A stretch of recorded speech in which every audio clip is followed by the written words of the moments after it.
Hello and welcome back to my lecture on research methodology. This is the fourth lecture on research methodology. In this lecture, I would be talking about scientific knowledge.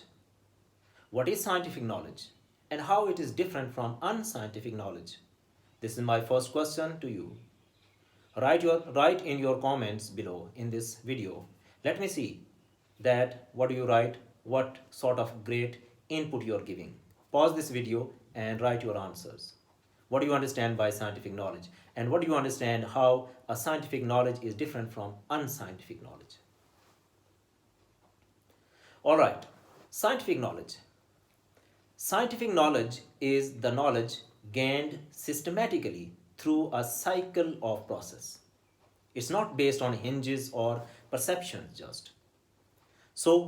From where you can, what are the aspects which are involved in getting or gaining or acquiring scientific knowledge? Number one, observations. Observations based on your various faculties. Perceptions.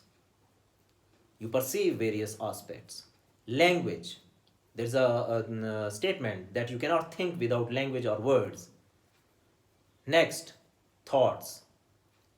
Scientific knowledge is gained through concepts, classification, then definition. You can get scientific knowledge through developing the constructs. You can develop the scientific knowledge or gain or acquire scientific knowledge based on the existing or new principles or establishing new principles. You can gain the scientific knowledge by approving through testing, by approving or disapproving the hypothesis or generating new hypotheses. And let me tell you that you also gain scientific knowledge through theory or theories. And last one, you get the scientific knowledge through verification. So let me repeat the aspects which involve in scientific knowledge: observation, perception, language, thoughts, concepts, classifications, definition, constructs, principles, hypotheses, theory, and verification. These are the elements of scientific knowledge. All right. If something more comes in your mind, please pause this video and comment below. In scientific knowledge, the second aspect which is very important is based on two aspects, what we call validity and reliability. The validity and reliability of the knowledge, the validity and reliability of the measurement instrument, the validity and the reliability of your study or what we call your research. All right, so let's talk about validity first. What is validity? Just try to think about, ponder on it, and type in the comments. Let me see what comes in your mind when you understand, when you listen, when you hear, or when you read the word validity. When you say it is valid or it is invalid. All right, validity, let's talk about validity. Validity ensures that in a research study, correct procedure have been applied to find answers to the questions posed.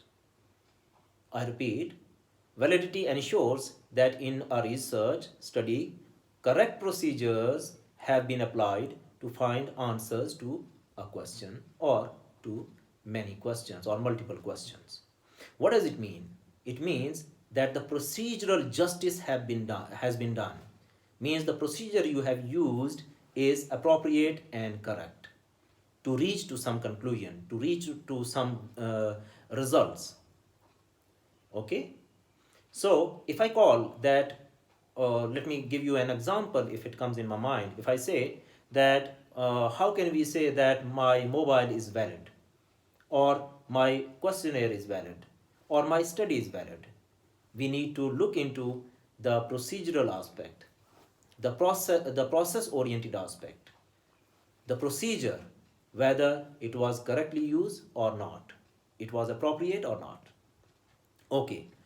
The second important term we use in research is called reliability. What is reliability in your mind? Just comment below. All right. Reliability refers to the quality of a measurement procedure that provides repeatability and accuracy. So remember, in reliability, there are two important aspects to check. Number one, the one is repeatability, and the second one is accuracy. If a study is conducted and there is no repeatability of that study, it means maybe in some exceptional cases it can be okay, but most of the times it would be considered in social sciences not a reliable research. Similarly, the accuracy is important. If the accurate study is not carried out, then that study may not be considered as reliable study. Okay, at the end, always in scientific knowledge, whatever the scientific knowledge is gained or acquired, remember one thing always, that your scientific knowledge should be obtained or acquired on the basis of the data collected, on the basis of the existing review of the literature, on the basis of the existing data. It must be piling up, it must be building up on the basis of the existing knowledge and the data. Otherwise, that knowledge will not be considered as scientific knowledge.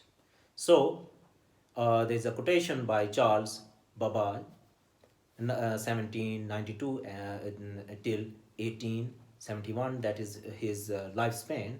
He made a quotation. I just want to read it for you.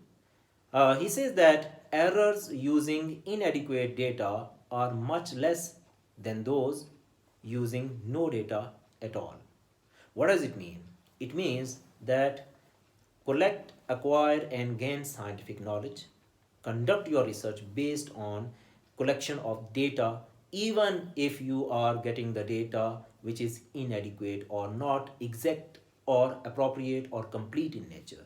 Instead of just coming up with the research, coming up with the result, coming up with the perception or opinion without gaining or analyzing any sort of data. So, this is the end of my lecture. I thank you very much for your patience and listening effectively. My name is Dr. Zia. If you like it, please subscribe, press the like icon, and share with your fellows. I thank you very much. See you in the next lecture.